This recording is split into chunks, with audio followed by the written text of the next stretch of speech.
امنیتي ځواکونو هغه کس نیولی دی چې خلکو ته به یې جعلي اسناد جوړول. نیول شوی کس په خپل جرم اعتراف کوي او زیاتوي د نورو کسانو له تشویق وروسته په دغه لاس کار پورې کړی. هغه زیاتوي له کلونو راهیسې جعلي کاروبار کوي.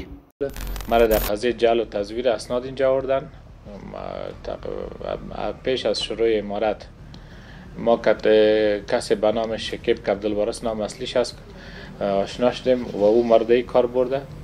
دیگه نمی مدت میشه کار میکردیم، خالق کار کم رنگ شده. ما مثلا تذکره کار میکردیم، نکاحت کار میکردیم، شهادتنامه صنف 12 کار میکردیم. هغه زیاتوي 9 بېلابېلو ادارو ټاپې جوړې کړې وې او خلکو ته به یې نکاحت، تذکره او ګڼ شمېر نور اسناد جوړول چې د امنیتي ځواکونو له لوري په خپل کور کې ونیول شو.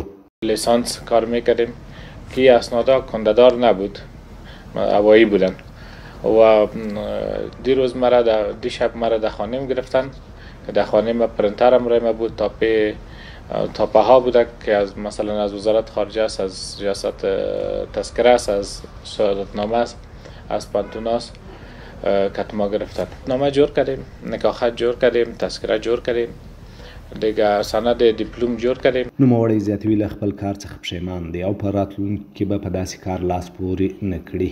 کار نه غرور داره نه عزت داره. ما خود زندگی خود فقط تباه کردیم، زندگی کسایی که کتمه بوده تباه شده. همین که مجازا ببینم و قانون حق خود بگیره، این برای ما خوب است که برای ما یک درس عبرت شود، بر دیگران یک درس عبرت شود.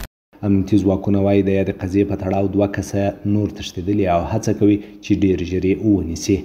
چې د جعل و تزویر قضیه ده، هغه کې مو یو کس گرفتار کړی دی او 2 کسان چې هغه فرار کړی دی خو د مجاهدینو در تعقیب لاندې دي. امنیتي ځواکونه زیاتوي نیول شوی کس به خلکو ته د پوهنتون اسناد، د مکتب شهادتنامې، تذکرې او ګڼ شمېر نور اسناد په جعل او تزویر جوړوله. چې د 9 ټاپې جوړې کړې وې او دا 9 ټاپې چې هغه د بېلابېلو ارګانو وې، لکه د وزارت خارجه ټاپه هم جوړه کړې وه، د وزارت عدلیې ټاپه هم جوړه کړې وه، د تحصیلات عالی ټاپه هم جوړه کړې وه، د پوهنتونو ټاپې هم جوړې کړې وې او د سترې محکمې ټاپې هم ورسره وې.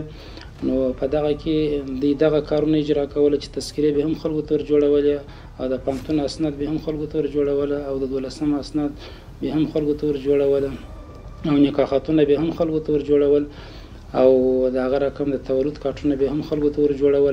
امنیتي مسؤلین وایي د نیول شوي کس قضیه یې بشپړه کړې، عدلیه او قضایي ارګانونو ته یې لیږلې ده.